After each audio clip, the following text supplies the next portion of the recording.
What's good with you? I'm good, Reg. How you been, man? Chilling, man. You look real relaxed. Man, Ramadan, so I just got done fasting. I just ate, so I got a little energy now. You Muslim? Yeah, yeah. Okay, so yeah, that's why we was gonna do it earlier, but you had to get your Ramadan on. Absolutely, How absolutely. how long you been practicing that?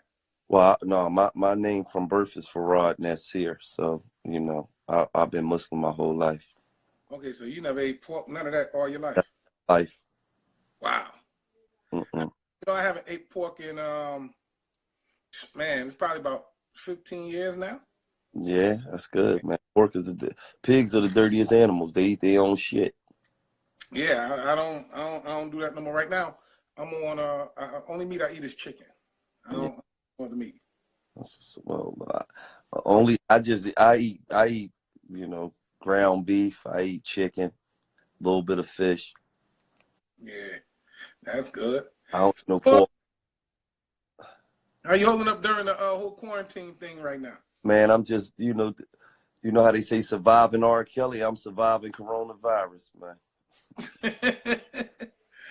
I mean, was it as tough as you thought it was gonna be? Because I thought I was gonna be in here going crazy, but I'm all right.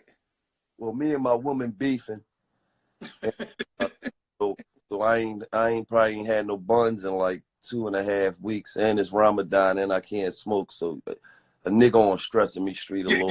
yeah, yeah. This is the worst part of quarantine for you.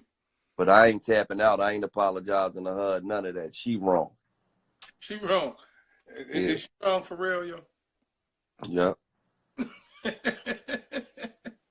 Yo, so first of all, man, congratulations on this whole transition from rapping to what you're doing on the internet, man. That's big. Man, thank you, man. I still rap though. Got an album coming out in September. It was supposed to come out in July, but record label pushed it back a little. Is that mac and cheese? Huh? That's not the mac and cheese, is it? No, they my sons. I was about to say the mac and cheese is the little ones.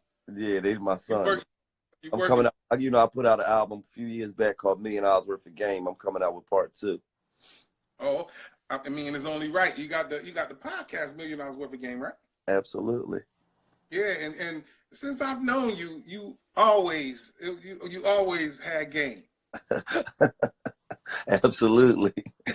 Yeah, I remember some years back, I got suspended from the radio station for throwing these things. I Yeah. remember he was talking about it. Uh-huh. Game on it. After talking to you, I felt better about it because I didn't know if I was in the wrong. You was like, man, you a man. So if somebody run up, you got to protect yourself no matter what. Absolutely, man. You had to put some hands on a nigga. I remember that. Yeah. So now, how did this? How did the whole transition? Well, like you still doing music, but how did the $1,000,000 worth of game come about? As far as the whole podcast, you made for it, but what made you say, "Let me try this"? Honest, really is my fans and shit. You know what I mean? So I give them all the credit. Them and God. But I was, I was doing a $1,000,000 worth of game, just giving the young guys on my Instagram game. You know what I mean? I just and then one day, I just was like, I'm answering questions today. So if anybody got a question for me, shoot me a DM and I'll answer your question. And then that day, man, I might probably got like 2,000 DMs, man. And Mm. that shit just went crazy from there. And then for years, my followers been saying, yo, you need a podcast, you need a podcast. But I ain't know what a podcast was. And then I went and watched a couple of them. I'm like, what is this like? This ain't nothing but people putting a fucking microphone in front of them and talking about anything they like. What is how you get the money from this? Like, and then I got a post that came to my page that says Spotify allocates 421 million to podcasts last year. I said, nigga, what? So break them fucking microphones. Oh fuck. You say the microphones was? So I said, break them microphones out. 421 million. I said, I'm pretty sure they got goddamn 4 or 5 or 10 million in there for me. Let me Out of 100, you got to be able to get it. And then honestly, it didn't take long for us to get money. Like before we see, we was getting money on our podcast before we even signed the Barstool. You know, we had sponsors like Springfield Hyundai and a funeral home. You had some local joints like my, But they was spending real money with us. yeah, You feel what I'm saying? yeah. So you know, for us, we wasn't even in no rush to get no deal because we already make no telling right now. Like, but then everybody called, and then Barstool came in, and Barstool really seen our vision. They wasn't trying to change us up. You know what I'm saying? They said, we're gonna introduce you to a whole different demographic that you guys don't have. And you know, and they really seen our vision. And you company trying to take our product, and they wanted to own it. You know what I mean? And we was like, why would we let y'all own our shit? Bars, no, we want to be partners with y'all. Oh. So it was a difference. You know what I mean? How important was it for you to get with Barstool? Like, they was introducing you to a whole different demo. Did you look at that like, oh, this is what we needed, or was you good with what you was doing if you had to go that route? Honestly, I knew we was gonna grow organically anyway, so it didn't matter if y'all was introducing it. If you know, it's good. It's always good to get introduced to a different fan base, but I knew we was growing organically anyway, at an exponential rate. You feel what I'm saying? And for the people on here who don't know what that means 4 times the normal rate. I found that out not too long ago, so I like to throw that out there. I like to throw that out there and sound smart. We was I'm about to say, when you learn something new, you got to throw it out there to make people think you. You know what I mean? So that was it, man. We got with Barstool, and it's been a wrap ever since. You know, I love the way they treat us. I have no regrets. I have nothing bad to say about them. They good people, and they treat us good, man. So you think that the whole podcast thing is also a plus for the music? Absolutely, because now well, you know, first of all, I was an artist that was blackballed, you know what I'm saying? Because I made the wrong people mad. So when you get a platform now where you pretty much control your marketing and promotion, it's like, can't nobody blackball me now. You blackball. I control my own shit. You feel what I'm saying? Like blackball? I mean, I know I was. Like, you know, I done had prominent DJs. I done had niggas on here that was like, no, you was blackball. Cosmic Kev was on. He was like, you was blackball, Gil. They definitely put the call out that not to fuck with you. You know, so, DJ Drama will tell you too. Yeah, you was. Who did you piss off? The wrong people.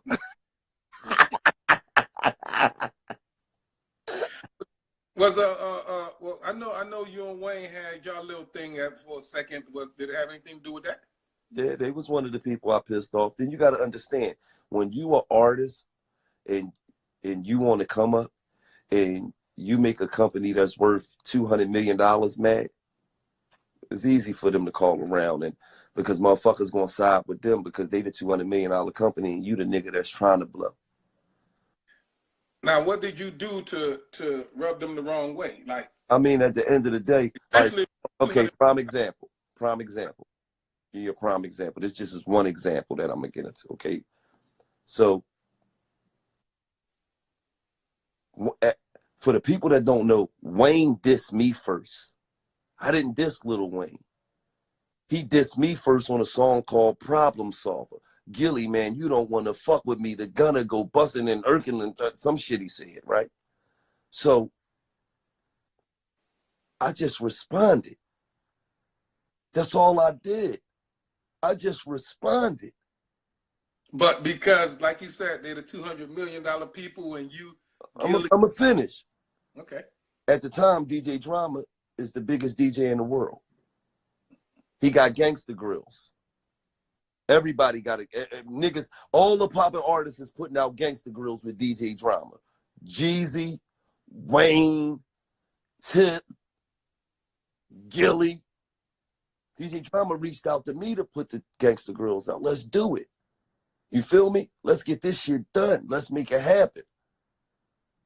I sent DJ Drama the music, right? Mm-hmm. And I don't want to. I'm not talking bad about DJ Drama because that's my man. We cool. That's my guy. I sent him the music.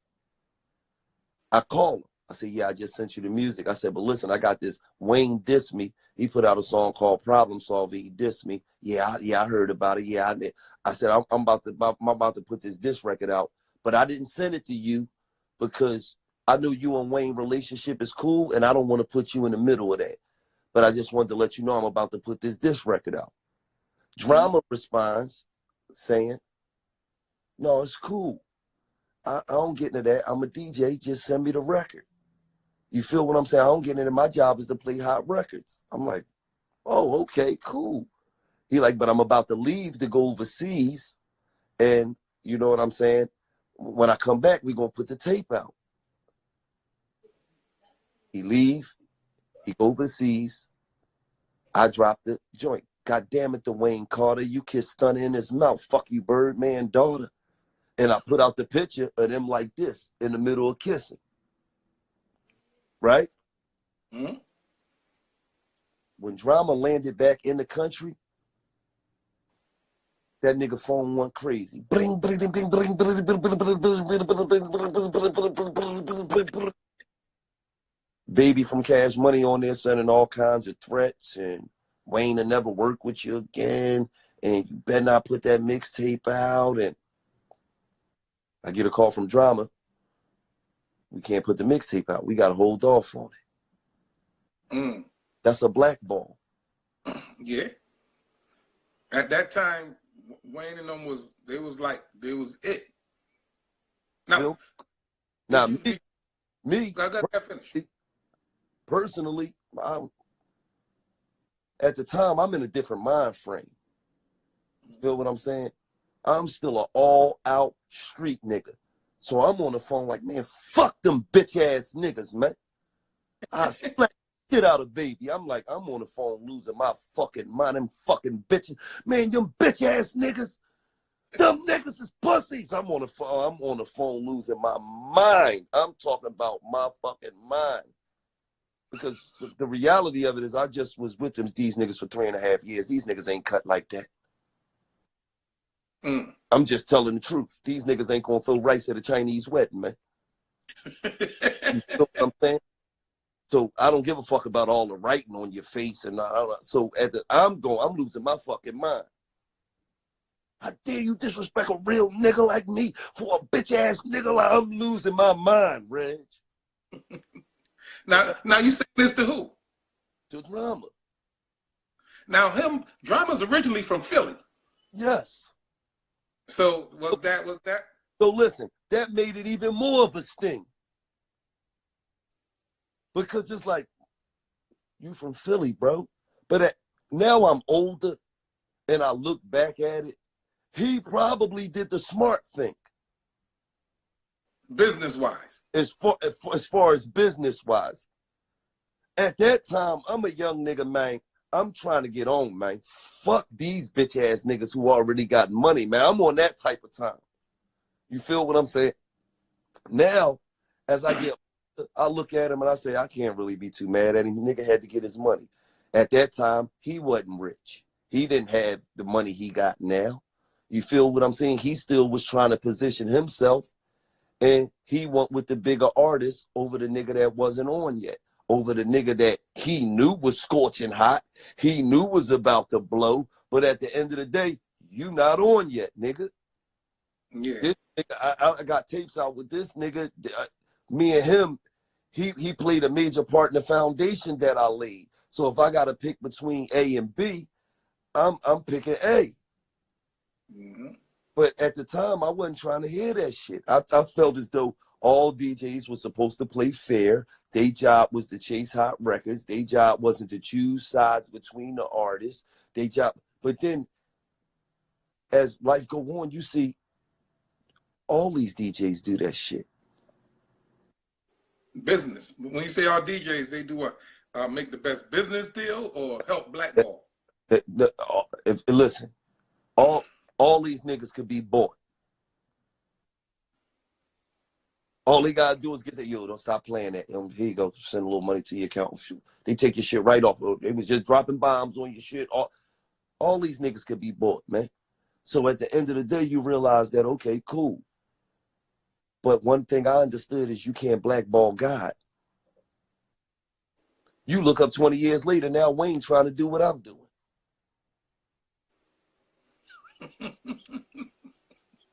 Oh, you got a podcast out. You interview with niggas now, huh? That money pulled up, huh, player? You got niggas that sold 100. You got niggas that sold 100 million records doing podcasts. Now that money must have slowed up, player. Everybody doing them shits now.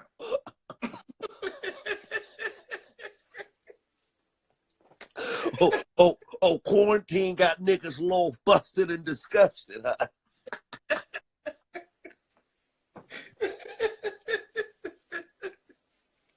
Yeah. He got something. What he got? He got something. Apple Music or something, right? Apple. I don't know, man. He doing the podcast. I mean, today, shout out to Weezy, man. He doing him. But I'm just saying, you see how the tables turn? Yo. You niggas can't blackball God, nigga. All that. Hey, it turned for you too in a good way. Right. Because all I had to do was keep putting my hustle in and keep believing. See, one thing I know that 100 out of 100 niggas that would have been in my position, them niggas would have tapped out. Them niggas would have. Nigga was calling my phone. Them niggas would have wanted to purchase a couple bricks. They'd have wanted to purchase all types of drugs, risk their life. I ain't do that. I just stayed 10 toes down, kept working. You feel what I'm saying? Kept doing me. Didn't worry about what other motherfuckers was doing. You been a hustler. I remember we've been in clubs together. It was 30 people, and you still went hard like it was 3,000. Absolutely. Absolutely. Because at the end of the day, like you can perform in front of 30 people now, and then I done been on tours performing in front of 15,000 every night. You feel what I'm saying? So, and you got to understand that just because it's 40, 50, 100, 150 people, your morale still got to be the same because they came there to see you. And you got to get a show up. And you don't want them niggas leaving out of there like, man, this nigga shit was boring as shit. You want them niggas leaving out of there like, no, he fucked that joint up. You feel what I'm saying? So that's cool. So, on your podcast, $1 Million Worth of Game, what do you primarily focus on? Giving the youth game. You feel what I'm saying? And helping the youth stay out of the graveyard in the motherfucking prison. But at the same time, we talk about relationship advice. We give game on relationships. We give game on we talk about music. You feel what I'm saying? We talk about a lot of different things. You know what I'm saying? But it's basically based around giving out game. That's guidance, intention, motivation, and education to the youth. You feel what I'm saying? So that's what we talk about. So now when you say keeping them out of that prison, out of them prison walls and all that, it's a guy out here who got out of them prison walls and going crazy out here right now. The kid Talking about the kid Tekashi 6ix9ine. What's your take on this whole thing? He breaking the internet with music, videos. He's breaking records, and you know you would think with the world we come from, that wouldn't happen with his background. I mean, at the end of the day, he was a kid that used some gang members. Or was it some gang members that used the kid? No. But before they was doing any of that shit, he was running around putting them niggas' lives in jeopardy. You niggas can't touch me. Nigga, do something, nigga. Do something. He was only saying that he was with them niggas. Because he had the backing. Right. And at the end of the day, them niggas was gonna risk they fucking lives. You feel what I'm saying?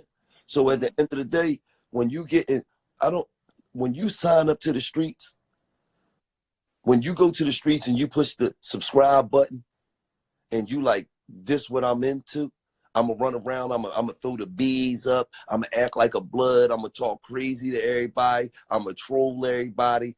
Because let's be for real. If he didn't have them niggas around, them niggas would have been caught him and whipped the fucking leather off his ass. He probably wouldn't have been doing all that shit if he wasn't having them. But then again, he probably wouldn't have been 1/10 as big as he was either. That's See, true. because this shit ain't about music. This shit is about personality. And by the fact that he was able to run around and talk all that shit that he was talking, that's what made him big. Oh, I can't come to LA. I'm in LA, niggas. Do something, nigga. I thought y'all said I couldn't come to LA, nigga. I'm out here, nigga. I'm out here. Do something, nigga. I'm out here. That's the type of shit that really made him big. The clout. The clout. You feel what I'm saying? So at the end of the day, I'm just from a place where you stand what you do, man. And if you jump in that lane and you want to act like a street nigga, then be a street nigga, man. When shit come back on you, man, you got to deal with the consequences because that's what you signed up for. Yeah, true. You know what I mean? Now you come home trying to hit the sympathy thorn. They was going to kidnap me. They fucking my bitch. They was going to kidnap my mom. Well, nigga, you signed up for the streets. That's what happened in the streets. Niggas get kidnapped every day when they in the streets, nigga. Niggas get shot every day when they in the streets, nigga. I've been shot multiple fucking times. You ain't never heard me. Oh, I didn't get shot and then be laying in the hospital. Oh my God, he shot me. I know who shot me. He shot me. He shot me. They tried to kill me. Well, nigga, that's what I signed up for, nigga. Yeah. Fuck you. That's what you signed up for, nigga. Now you home trying to use the sympathy joint. What would y'all do? Well, I would have manned the fuck up, nigga. Fuck you talking about. That's what the fuck I would have did. Oh, fuck you mean. Oh, okay, so now when shit get real, you turn back into a kid now. Nigga. So at the end of the day, it's just I'm the only thing I'm crazy. The only thing that fucks me up is like this nigga run around and say he the king of New York. That's listen, clout chasing is what he know. He doing what he. That's unbelievable to me, man. But it's some people who co-signing the shit he doing though. I mean, it's a gang of. Let's be for real. If niggas like me is extinct, I'm like a dinosaur. That's why I mean so much to the culture. Cause it ain't no niggas like me. If it was a gang of real niggas, I wouldn't mean shit. Yeah, it's only a hand, but you know what? It's always been a handful. But most of the niggas in the world is like Tekashi. And maybe that's why all this shit is being co-signed and accepted. Right. Because let me tell you something. Did you ever think we would come to a point where a nigga could rap, be known as a notorious fucking rat? This nigga is a human master splitter.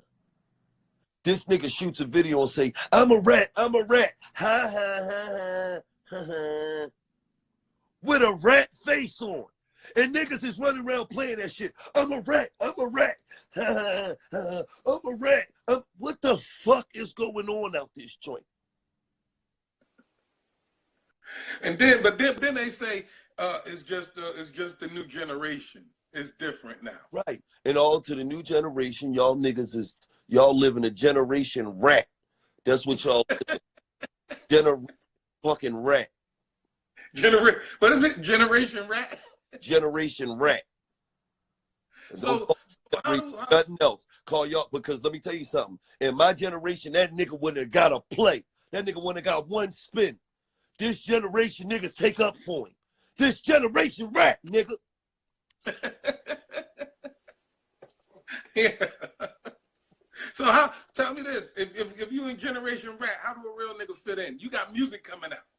How is a real nigga music gonna fit into generation rat? Let me tell you something. I ain't worried about fitting in. I'm worried about doing my numbers. I put my album out. I make 10,000. If I sell 10,000 total copies, I'd have made $100,000. I ain't worried about Generation Rat.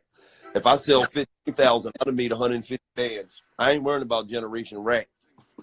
I'm just worried about my followers. You just worried about your people. With Lamborghinis, all that. You're still a rat in a Lamborghini, nigga. You a rat in a McLaren. Yeah, you just gave them a new generation. They're gonna be pissed off at you. I don't give a fuck. It's gonna be Gillie records. They know. I'm not saying all these young niggas is rats. I'm just saying they gotta accept it. Damn, man, I came up in Generation Rat. So hold up. So Tekashi just messed it up for his whole generation. For the whole generation.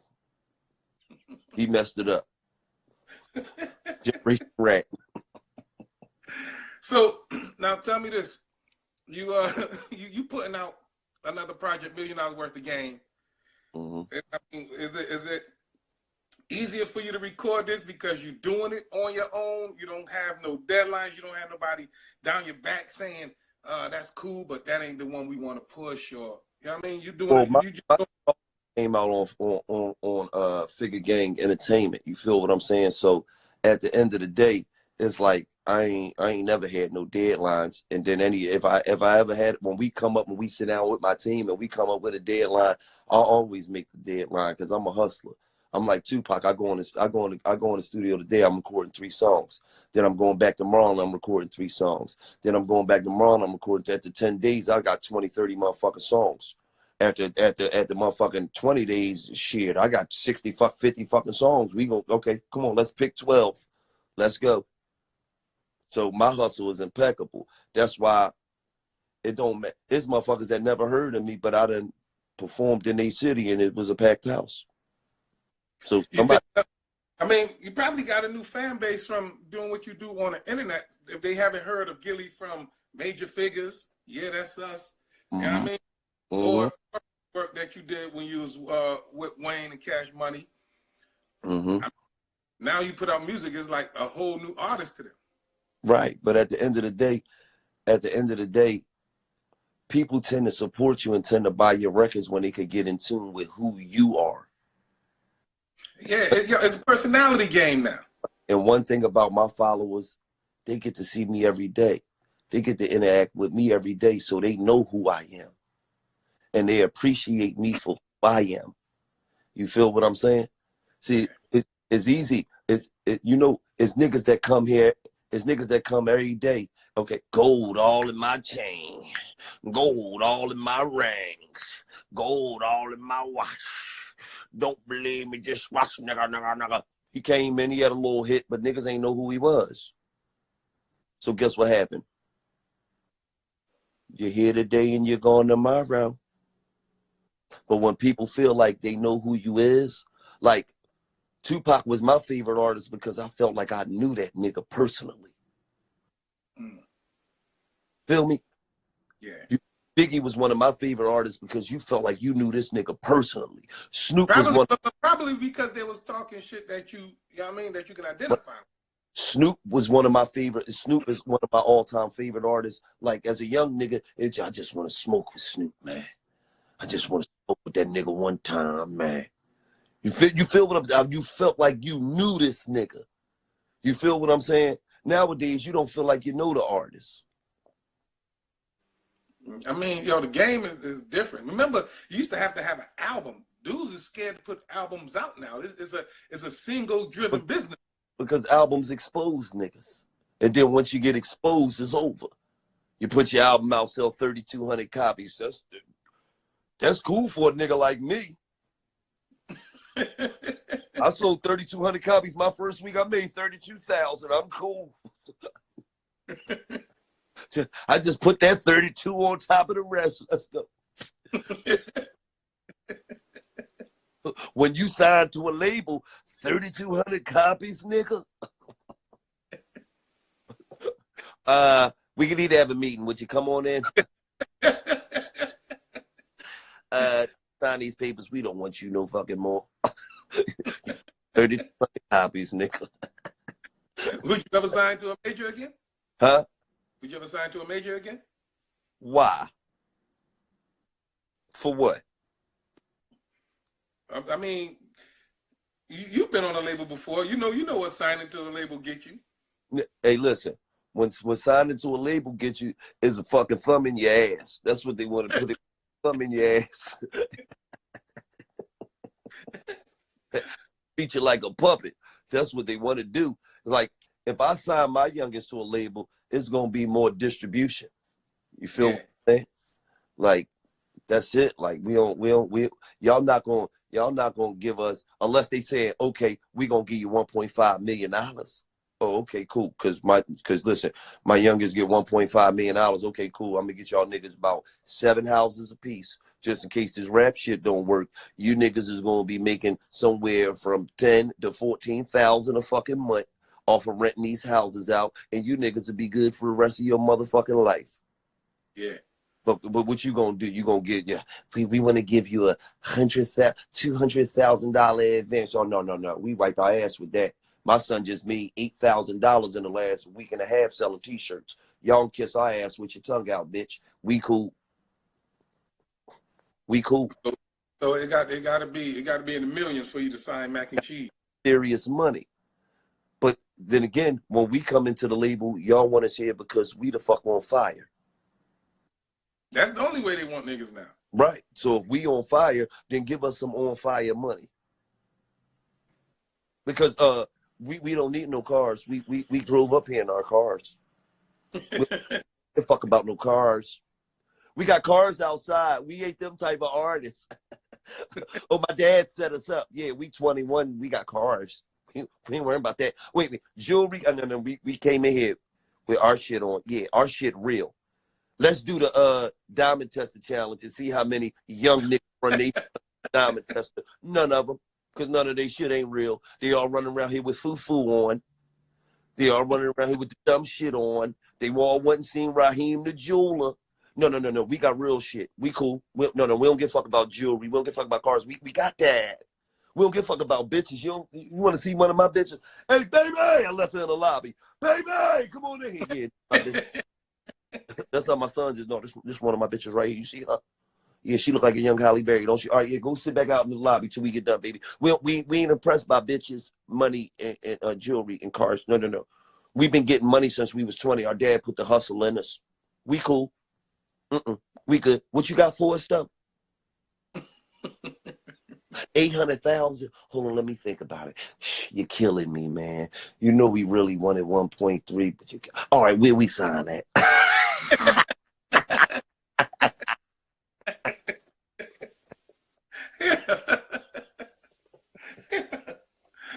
You got to negotiate. Feel me? Don't get fucked none of that. So, what did you think when your kids wanted to rap? Did they come to you, Dad? Well, one of them is 22, and one of them about to be 21 in another month and a half. But they've been rapping since they grew up. They first of all, I could pull up footage where I'm performing at Powerhouse in Philly, and they 10 and 11, and they on stage with me dancing. So they at limelight.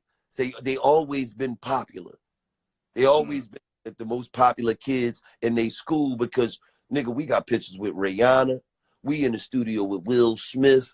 We got pictures with Fat Joe, French Montana, Meek Mills, name them. So my sons feel like we always been the shit. This shit ain't about nothing. Now it's about getting to a bag. You know what I'm saying? Yeah. And they got hustle with them. That's the main thing. Long as they got that hustle in them. You feel what I'm saying? So for them, it's more about accomplishing goals than, I'm trying. See, for some niggas, they whole thing is, man, I can't wait till I get on, man, so I can go get a car. I can't wait to get them because I want to get a rollie. I get some bitches, I can finally get some dick sucks. My son's already getting all that. My son will bring a bitch in here, you'll be like, God damn, young. Oh, fuck. Had me looking and shit. The fuck? So I think I mean, because you had your run-ins with the labels, and you know how dirty the game could be. Yeah. So when they wanted to get into it, I mean, sometimes the parent would be like, "Nah, we ain't fucking with that." No, for me it was about the music. See, motherfucker, everybody See, think but you know what? Nobody respect the music no more. It ain't even about talent. If you right, got followers, if you got hits, then right, you good. And when I say hits, I don't mean record hits. I right, mean hits on social media and all of that. right. It ain't even about the talent no more. It ain't. See, for me, they've been trying to get me to activate them. Dad, why don't you shoot some videos? I'm like, y'all niggas garbage, nigga. Y'all niggas ain't fucking my legacy up around this bitch. I'm the king of Philly for a reason, nigga. Y'all ain't fucking my legacy up. This shit ain't right. Now, if you niggas really want it, y'all keep working. And eventually, when you keep working, you get better and better and better and better. They've been trying to get me to put shit out on them since they've been fucking 17 and 16. You feel me? You told them they garbage. But that wasn't the time. You told them they was garbage. They wasn't garbage, but they wasn't hot either. You feel what I'm saying? So if you ain't hot, you're fucking garbage. They wasn't hot garbage, but they wasn't fucking hot either. So, they kept working. They kept working. They kept working. They kept working. They kept working. Hearing their music get better and better and better, and their voices getting better and more mature. And now they starting to look like grown men. Because at the end of the day, too, I understand that if I put you niggas out when y'all kids, that's how y'all gonna get looked at. Yeah. You niggas want to come out when you fucking grown. You want to come out right now. My son's 20, 22, it'd be 28-year-old bitches on my live acquiring about him. How old is your son? He's 22. Oh, damn, he too young for me. No, he ain't here. Fuck the leather off your jacket. You hear me? He ain't too young for you. But the fact that women that's that old is inquiring about just lets you know. You feel what I'm saying? Now they look like grown men. They is grown men. They getting their own money. They handling their own business. You feel what I'm saying? So at the end of the day, it's like, okay, now you niggas is ready. And now they look back and they laugh at their old songs. Dad, I'm glad you ain't put that out, though, Dad. We was on some that shit, Dad. I'm gonna keep it all the way real. Yeah, I know. Yo, you have there's a lot of artists in Philly. A lot of artists doing it in Philly. Mm-hmm. You ever get any flack about keep calling yourself the king of Philly? Why? No, I mean, internet, you could punch. Because we was just talking about Tekashi saying he the king of New York, and you're like, how is that shit flying? Tekashi is a known fucking master splinter. Yeah, that's true. So right, we can't even So I mean, bro, I help a lot of niggas get on in this area, man. You know how many niggas I help get to the radio? It's unbelievable. So at the end of the day, like, it ain't no disrespect to nobody. I'm. You can pull up footage right now with Meek Mill saying, "I got the king of Philly in this bitch." You could go to the internet and pull up footage where Beanie Siegel was saying, "Yeah, I'm with the king of Philly." You could pull up footage where Freeway is saying, "Shout out to the king of Philly." You could pull up footage where Petey Crack is saying, "Yeah, I'm with my bro, the king of Philly." You could pull a footage where you ain't even gotta say no more after saying all of them. So at the end of the day, it ain't no nigga just like Beanie. That's like Beanie Siegel saying he the Broad Street bully. He is. That's like Meek saying I'm the biggest artist in Philly. He is. Why the fuck would we feel some type of way? He the shit. That's like Freeway saying he Philadelphia Freeway. He is. Like, it ain't like, why the fuck would we feel? Just because, that's like AR was saying, I'm the top goon. He is. Why would we have a problem with that? We don't have no problem. You feel what I'm saying? But everybody acknowledged that Gillie helped a lot of niggas, man. And then let me ask you a question. Who the fuck has been relevant as long as me? Wait. You don't know another independent artist in the world. I'm saying in the world, Craig, that's been hot for 20-something years. Who didn't sell 1 million records? No, I can't think of one. It ain't one. And you ain't even got to think, because it ain't one. And you was on before all of them, right? And I'm still on. Yeah. And them niggas somewhere working at Macy's. Not no disrespect to the niggas that working at Macy's or nothing, but I'm just saying. These niggas are somewhere pointing you to the motherfucking sugar aisle in Kroger's. So, my longevity alone, I deserve a motherfucking Oscar or something, an Emmy or fucking Grammy or something.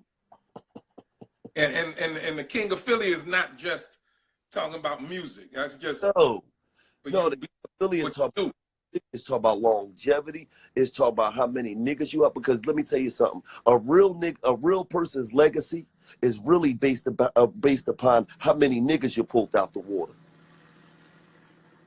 It's true. But see, I live by the ladder effect. Let me break down what the ladder effect is. If you a nigga and you at the top of the ladder, at one time, I had a song out called Get Down on the Ground. You familiar with it? For sure. It was the biggest record in Philadelphia. I'm the biggest artist in Philadelphia. I went and put Meek Mill on the record, Joey Jihad, Freeway, Petey Crack, name them. What nigga is doing that when he got the top record in the city? Everybody playing it, it's in rotation, multiple radio stations all through the country. What nigga is saying, I'm gonna go put some niggas that's on the come up on my shit? Ain't no nigga doing that.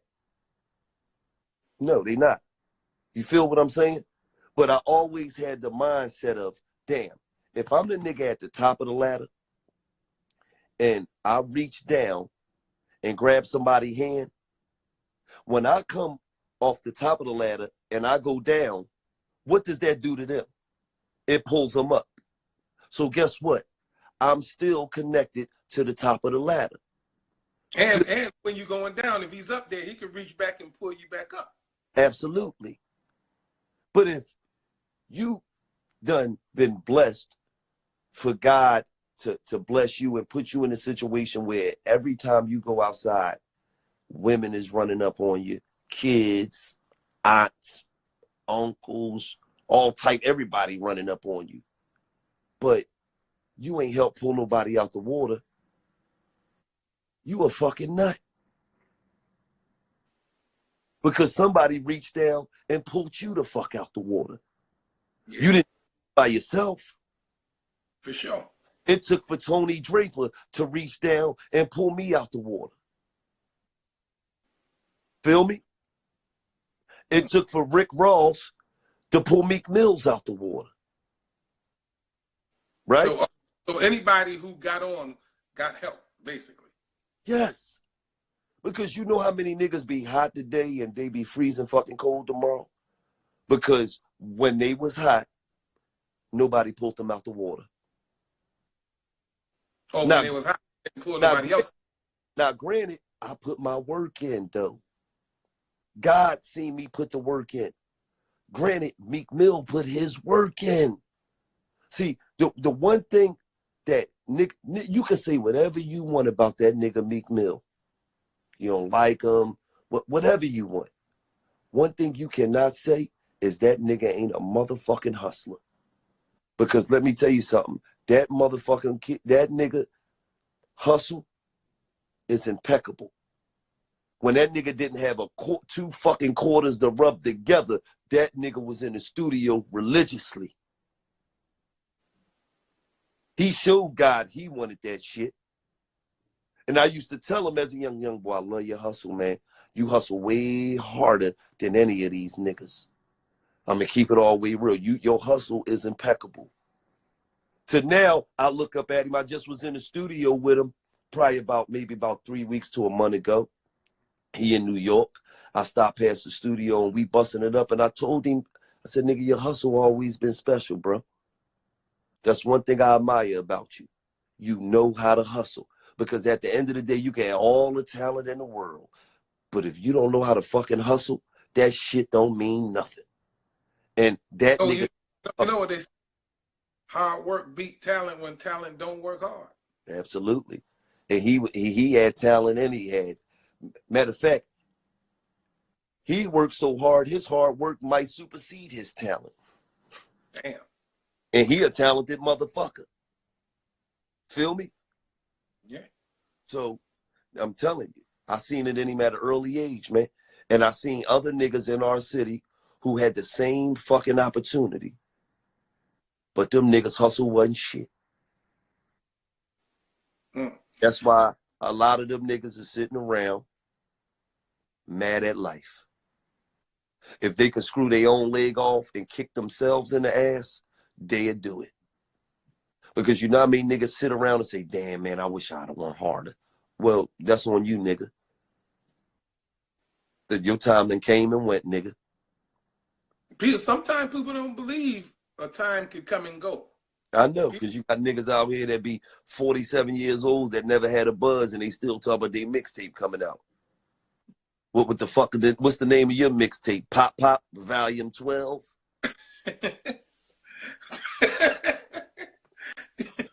Yo, go get that new Pop Pop mixtape. My single Gray Hairs coming out. Make sure my single Gray Hairs. Poppy the mixtape.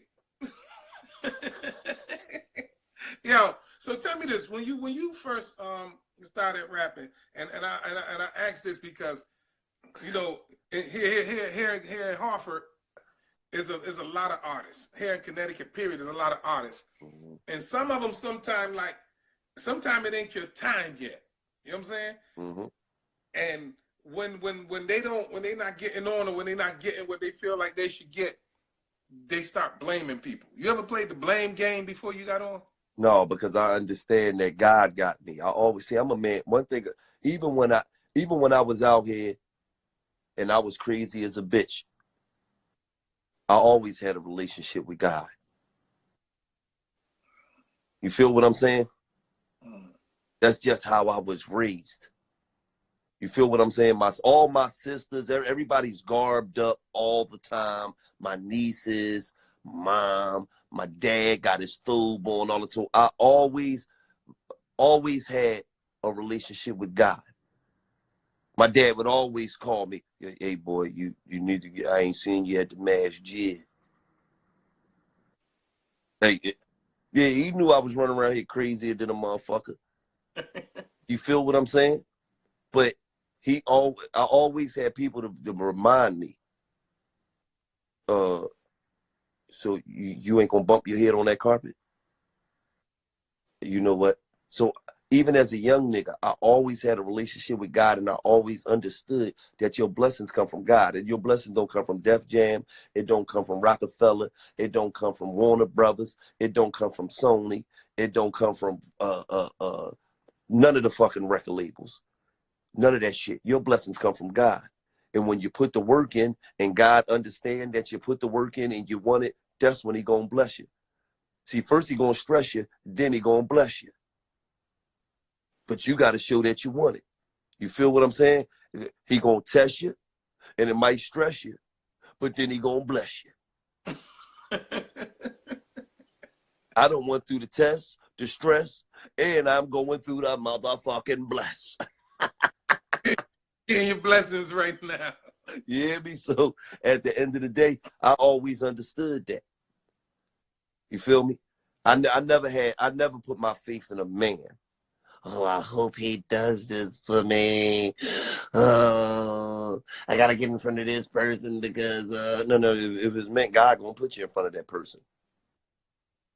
So you doing so well without rapping. What makes Gillie say, you know what, I'm about to drop a project? Because these niggas can't fuck with me.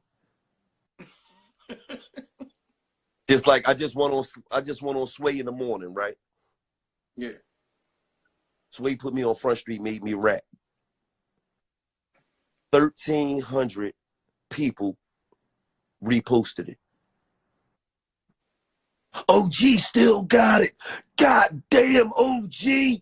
Yo, OG talking that shit. Yo, why would you niggas think different, nigga? I ain't one of these old niggas. I ain't one of these niggas that's disconnected from the culture. Fuck is wrong with y'all? I talk to you young niggas every day and give y'all niggas game. Why you fuck you think if I was to jump on track, I'm not gonna spit the same game that I spit to you niggas and y'all so captivated about? I'm confused. I spit game every day and you niggas is captivated by this, but y'all think if I rap it's gonna be any different? That's why all these niggas talk about if I was to get in a battle rap with these niggas, man, you niggas don't stand a chance. First of all, you niggas ain't got enough personality. You niggas ain't believable enough. And what the fuck could you niggas possibly say to me in a battle rap that ain't gonna be fucking fiction? OG, you a bitch. Niggas gonna be like, well, we know OG ain't no bitch. So like, this nigga's just rapping. like what the fuck are you gonna say to me in a rap battle? Would you actually battle somebody rapping right now? Absolutely. Long as they bring that $250,000, I get in there and kill any last one of them niggas. Any nigga you name that's on smack, I sweep them niggas under the fucking rug. Them niggas mouthpieces. First of all, let me just tell you something. They vernacular ain't spectacular. I'm just keeping it real. That's they feel though, Gillie. That's they feel. Tell you something. You give me 3 months to write 3 verses. It ain't a nigga on smack that got a fucking chance. That's heavy. That's heavy, Gillie. Somebody may take you up on that. I'm waiting. I done called all them niggas out. All they gotta do is put $250,000 in that motherfucking bank account. Now I get them niggas right up out of here. That's all they gotta do. I ain't nothing to talk about. This would be the biggest smack battle you ever had. It'll be 6,000 niggas in there.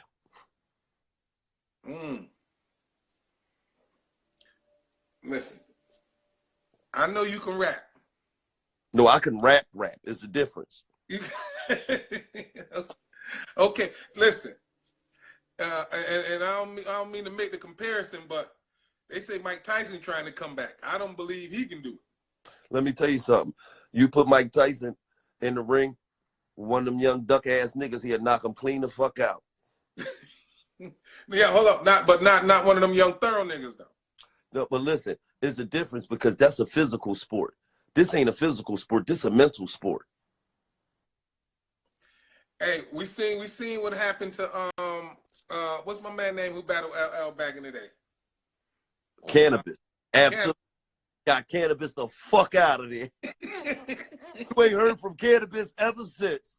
That nigga pulled out the paper and started he started reading. Let me hold up. I don't think I said that shit right. Wait a minute. You ain't heard from Cannabis ever since. Nah. That's just how it be. Gillie, listen, I don't want you going there. Well, the good thing is you'll get your $250,000, but I don't want to see you there talking about, hold up, give me a second, let me get my paper. I don't want to see. First of all, let me just tell you something. I ain't never been cut from that cloth. That's a nigga that's suffering from OPS, old people shit. I ain't never been from OPS. Let me pull out my paper. Yeah, what? First of all, I don't even write raps down on paper.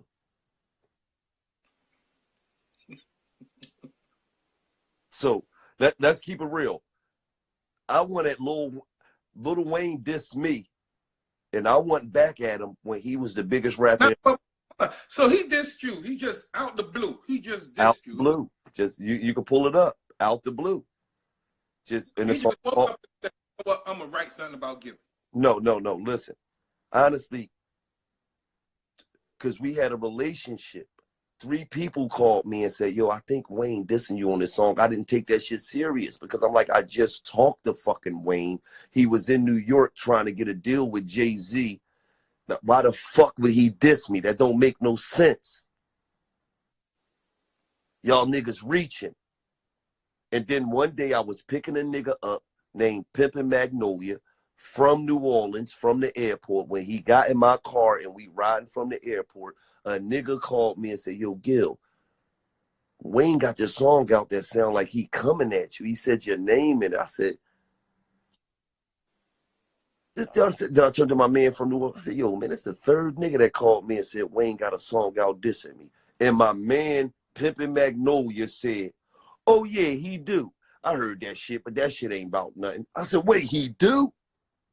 Then I went home. I searched that shit up. I listened to it. I reached out to him. He didn't reach back because I was going to give him a chance to say, no, I was, whatever. I had the party pack in me. I might have had a little yayo in me. I might have been off them Erkies. I was on them Zans that night. I give a nigga an opportunity to be like, you know what, I'm sorry, man. I apologize. Players fuck up too. When he didn't reach back at me, that's when I came with, God damn it, Dwayne Carter. You kiss Stunner in his mouth. Fuck you, Birdman daughter. You mentioned the kid and you know Philly way hard. You ain't Birdman Jr., silly, you Gillie Jr. Ask around town, I cover the order. If you the fireman and I'm a cold bucket of water, shit.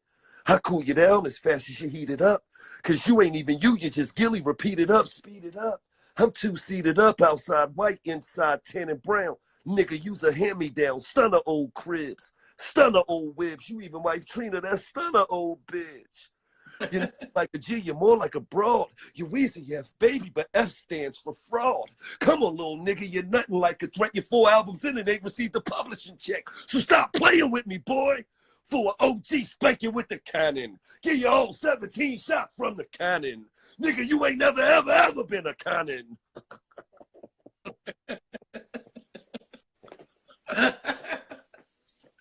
Yo, did you used to write for Wayne? Dog, that shit old, man. I don't even talk about that shit no more, man. Man, Yeah, you just like and talk to me. put it like this. Baby came out and said, yeah, he used to do some writing for us, but he ain't get paid the money he said he got paid. So, shout out to Wayne, because I'm just talking about old shit, and I don't got no beef with Wayne. We just talking about the past. You feel Wayne doing